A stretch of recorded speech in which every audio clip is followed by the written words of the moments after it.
आज हम एक्सप्लेन करेंगे बटरफ्लाई मूवी को, जो साल 1982 में रिलीज हुई थी। इस मूवी में हमें दिखाया गया है कि एक बाप को अपनी बेटी की सच्चाई पता चल जाती है और फिर कैसे वो उसके साथ नाजायज संबंध बनाता है। तो दोस्तों, वीडियो को लास्ट तक जरूर देखिएगा। मूवी के शुरू में हमें एक सुंदर लड़की दिखाई जाती है जिसका नाम केडी होता है, जो कि इस समय एक सुनसान रोड पर खड़ी हुई है और लिफ्ट मांग रही है। तभी एक मालगाड़ी वाला इसको लिफ्ट दे देता है। जब केडी गाड़ी में बैठी हुई थी तो ये ट्रक ड्राइवर केडी को घूरता है और उसे टच करने लगता है, जिससे केडी समझ जाती है कि वो क्या चाहता है। फिर केडी उसका ध्यान भटकाने के लिए उसके साथ इंटीमेट होने का बहाना बनाती है और बहाना बनाते बनाते उसके जूते खोलकर बाहर फेंक देती है और उसकी पैंट भी उतार देती है। और तभी मौका देखकर गाड़ी से उतरकर अपना बैग लेकर भाग जाती है और गाड़ी का ड्राइवर उतरकर चिल्लाता रहता है। पर तभी केडी एक पहाड़ी पर पहुंच जाती है और उसे वहां से एक घर दिखाई देता है। पर जब वो उस घर के पास जाती है तो वहां उस घर का मालिक नहीं होता, इसलिए वो घर के बाहर ही बैठ जाती है।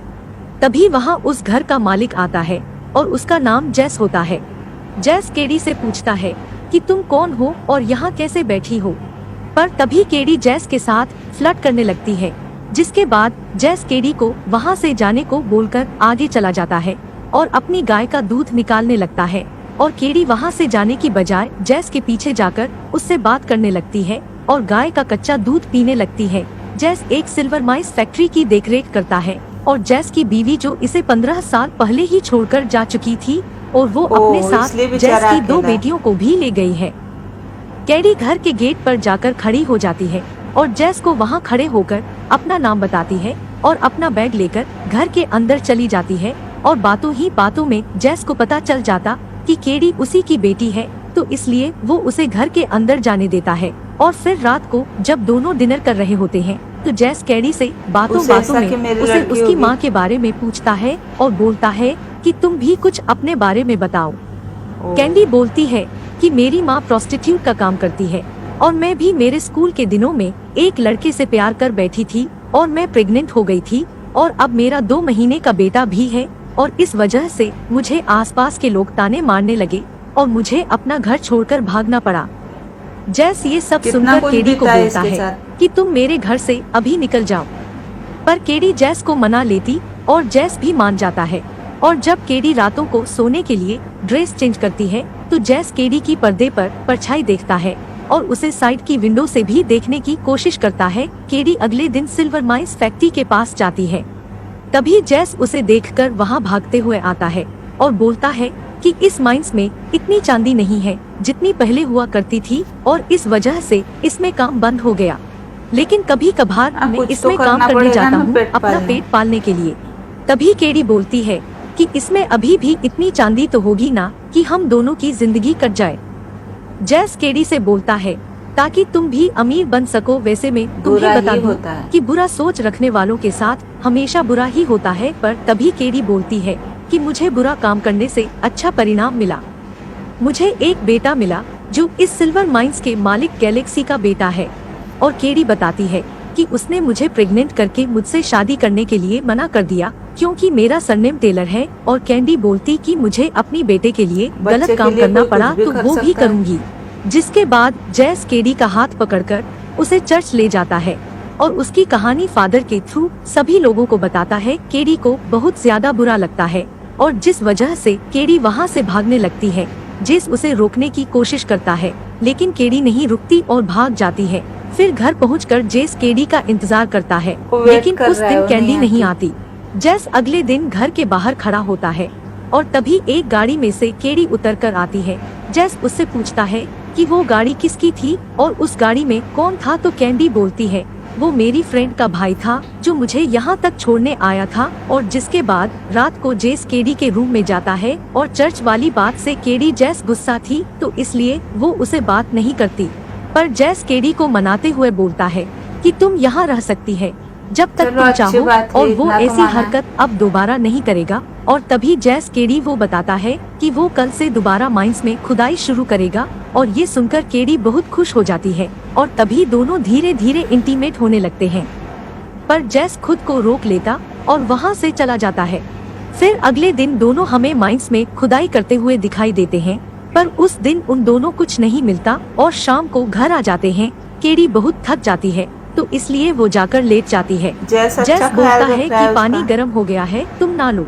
केडी जैस के सामने ही कपड़े उतारकर टब में बैठ जाती है और जैस से बोलती है कि मेरी मसाज कर दो, और जैस भी मसाज करते हुए केडी में खो जाता है। जैस आगे बढ़ता लेकिन उससे पहले ही अपना हाथ हटा लेता है, पर तभी केडी बोलती है तुम ऐसे करते हो तो मुझे अच्छा लगता है। जैस बोलता है कि मैं ये सब नहीं कर सकता, तुम मेरी बेटी हो, पर केडी बोलती है मैं एक औरत भी हूँ।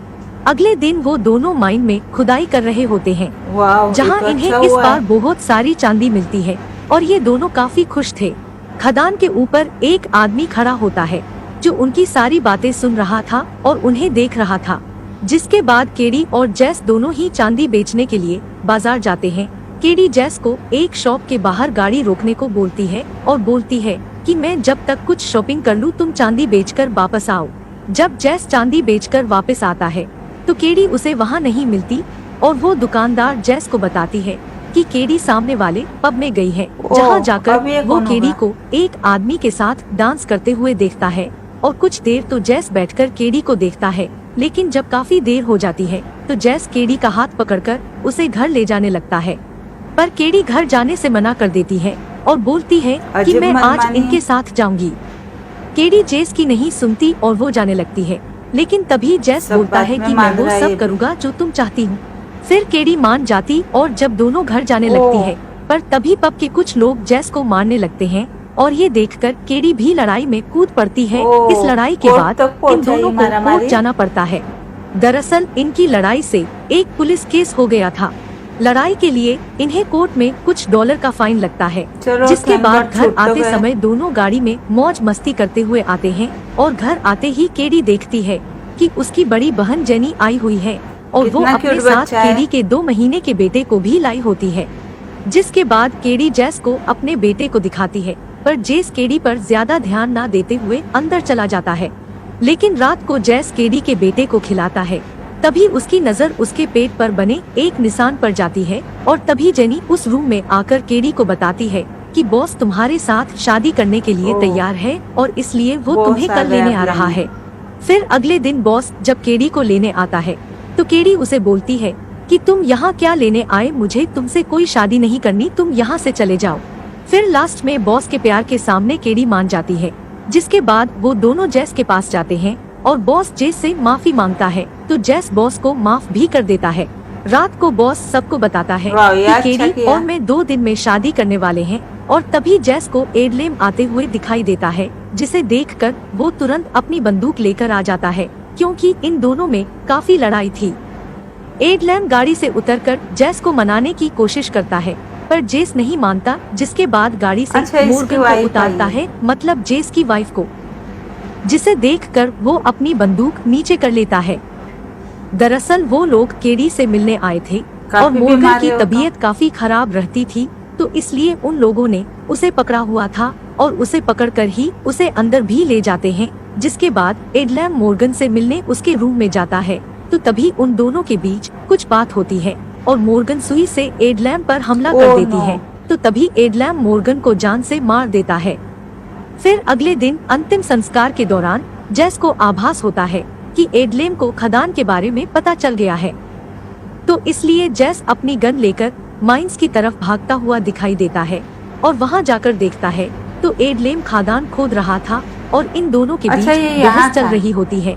तो तभी जैस की नजर एडलेम के पेट पर बने एक निशान पर पड़ती है और ये निशान बिल्कुल केडी के बच्चे के पेट पर बने निशान की तरह था, तो इसलिए वह समझ जाता है कि वो बच्चा बॉस का नहीं बल्कि एडलेम है और इसलिए मॉर्गन भी एडलेम को मारना चाहती थी और जैस तभी उसे गोली मार देता है। एडलेम जैस को बताता है कि ये निशान लड़कों पर ही आता है और केडी तुम्हारी बेटी नहीं बल्कि मेरी बेटी है, तो इसलिए उसके बेटे पर भी ये निशान है। जैस एडलेम की लाश को गहरे खदान में फेंक देता है। इसके बाद जैस बॉस के घर जाता है और उसको बताता है कि जो केडी का बेटा है वो असल में तुम्हारा बेटा नहीं है बल्कि वो एडलेम का बेटा है, क्योंकि उसके पेट पर जो निशान है वही निशान एडलेम के पेट पर भी है। दरअसल जैस बॉस और केडी के बीच में ये आग इसलिए लगता है क्योंकि अब जैस केडी को पूरी तरह पाना चाहता है, क्योंकि वो समझ चुका था कि केडी मेरी बेटी नहीं बल्कि एडलेम की बेटी थी। अगले दिन केडी और बॉस की शादी होती है, तो इसलिए केडी दुल्हन वाले कपड़े पहनकर घर के बाहर खड़े होकर बॉस का इंतजार करती है, पर बॉस उसे लेने नहीं आता। फिर रात को जब वो दोनों ड्रिंक कर रहे होते हैं, तो तभी जैस केडी की जांघ पर हाथ रखता है, जिसके बाद जैस केडी को बताता है कि हम कल से खदान में दोबारा खुदाई शुरू करेंगे, और केडी काफी खुश होती है। फिर अगले दिन जब वो दोनों खदान की तरफ जा रहे होते हैं, तो रास्ते में केडी गिर जाती है और जैस उसे उठाने की कोशिश करता है, पर तभी केडी जैस को भी गिराकर उसके साथ इंटीमेट हो जाती है और खदान में पहुंचकर पूरी तरह से एक दूसरे की बाहों में खो जाते हैं और उन दोनों को इंटीमेट होते हुए मोक देख लेता है। अगले दिन जब वो दोनों खदान से चांदी निकाल रहे होते हैं, तो तभी पुलिस आकर जैस को गिरफ्तार कर लेती है। जैस पुलिस वाले से पूछता है कि मेरा गुनाह क्या है, जिसमें पर पुलिस वाला जैस को बताता है कि तुम अपनी ही बेटी के साथ इंटीमेट हुए हो। तुम अच्छे से जानते हो कि ऐसा करना नेचर के खिलाफ है और एक क्राइम भी है। जिसके बाद अगले दिन कोर्ट में मोक गवाही देते हुए दिखाया जाता है, जिसकी गवाही सुनकर जज बोलता है कि तुम दोनों ने हमारे देश का लॉ तोड़ा है, इसलिए तुम दोनों को सजा होगी। और ये सुनकर जैस बोलता है कि इसमें केडी की कोई गलती नहीं है, मैंने उसके साथ जबरदस्ती की थी। वो ऐसा इसलिए करता है ताकि केडी बच जाए। और इसके बाद जज अपना फैसला सुनाने वाला होता है, तभी जैस चिल्ला उठता है और बोलता है कि केडी मेरी बेटी नहीं बल्कि एडलेम की बेटी है। और ये साबित करने के लिए जैस बोलता है कि केडी की बच्चे के पेट पर जो निशान है, वह निशान एडलेम और मोक के पेट पर भी है। दरअसल मोक एडलेम का ही भाई था, इसलिए वो मोक की शर्ट फाड़कर पेट पर बना निशान सबको दिखता है और इससे साबित हो जाता है कि केडी जैस की बेटी नहीं बल्कि एडलेम की बेटी है। और वो दोनों रिहा हो जाते हैं। बॉस केडी को लेकर दूसरे शहर में शिफ्ट हो जाता है और ये यहीं पर एंड हो